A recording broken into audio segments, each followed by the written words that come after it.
Buenas noches amigos, estamos reunidos una vez más en este nuestro programa, el Club Cuántico, hoy con un nuevo invitado, el doctor Cristian González Avilés. Él es académico del Departamento de Matemáticas y un colega. Buenas noches, Cristian. Buenas noches, es un placer estar acá en la radio de la Universidad de La Serena y espero que tengamos una conversación entretenida, por lo menos para algunos auditores. Cristian, este ciclo, como se lo digo a todos nuestros invitados, es el hombre y el universo.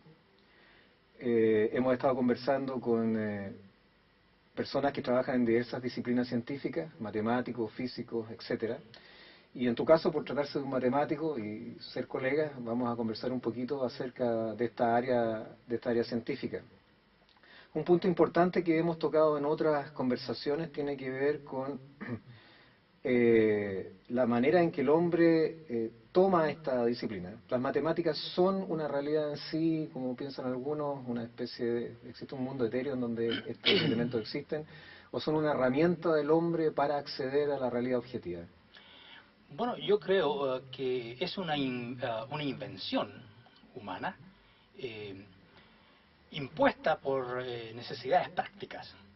O sea, el ser humano no es que se haya puesto como meta, oye, voy a crear una rama abstracta de la ciencia por puro amor al arte, ¿no? Sino que esta ciencia nació por necesidades prácticas imperiosas en la antigüedad más remota, en lo que yo tengo entendido, que los sumerios ya 3000 años antes de Cristo ya tenían los rudimentos de la geometría básica por el solo hecho, por el sencillo hecho de que era necesario parcelar las tierras, ¿okay? Porque obviamente el inicio de la agricultura y de la propiedad privada era necesario parcelar qué tierra, qué terreno le correspondía a qué persona o cuáles eran del Estado en esa época.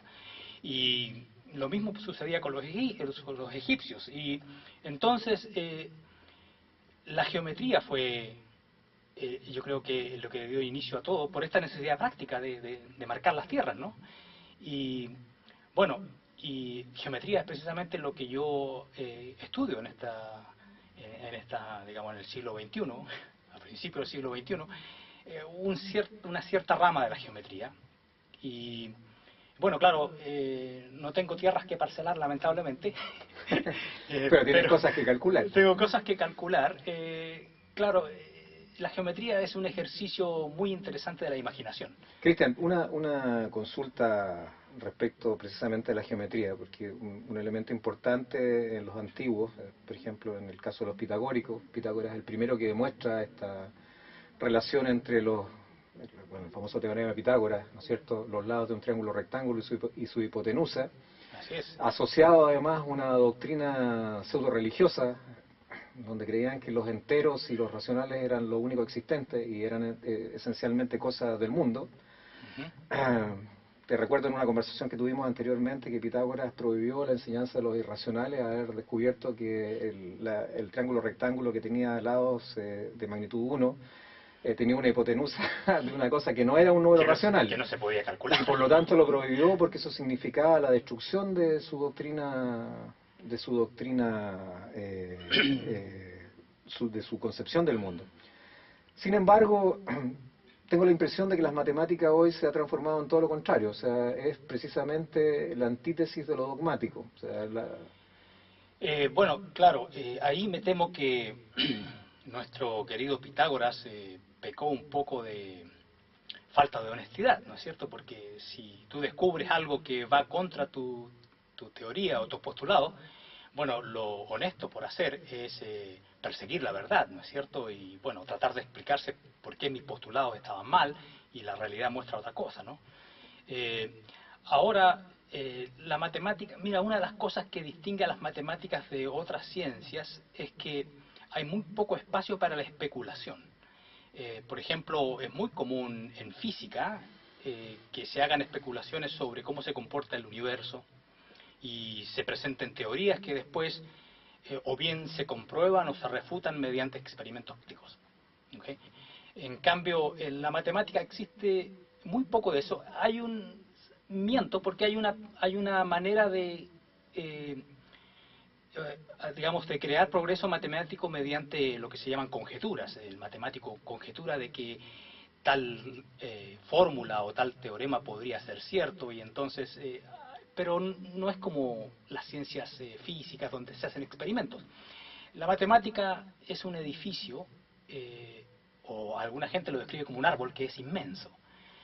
Yo trabajo en un área de la matemática, digamos, la matemática se ha especializado tanto de que dos matemáticos trabajando en áreas distintas es posible que tengan muy poco de qué hablar, porque la explosión, la creación matemática ha explotado en los últimos 200 años, los Pero últimos hay siglos. épocas en donde hay confluencia de resultados, es decir, dos matemáticos en forma independiente pueden demostrar teoremas o pueden obtener resultados que son equivalentes.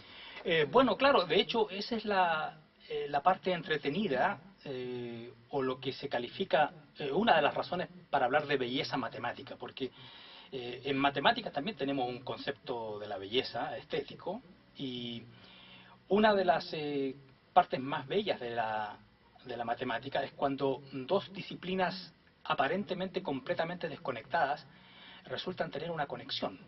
Es decir, de áreas, sobre todo de áreas que parecen ser distantes. Entonces, eso nosotros lo encontramos muy atractivo, porque, como te digo, la matemática ha crecido tanto que hay áreas aparentemente desconexas, y cada vez, cada cierto tiempo se encuentran conexiones insospechadas. Es como nosotros nos sorprendimos de nuestra propia creación. Eh, 3000 años antes de Cristo quizás no había mucho desarrollo matemático y esto era difícil de ver, pero ahora que la matemática es tan grande, es un tema tan grande, encontrar estas conexiones insospechadas es una de las cosas que nos hace vibrar a nosotros los matemáticos. Yo que quiero dejarte plantear una pregunta que me la han planteado alguna vez mis estudiantes, y cuál es la diferencia entre un dogma y un axioma, pero lo vamos a escuchar en la segunda parte de este programa.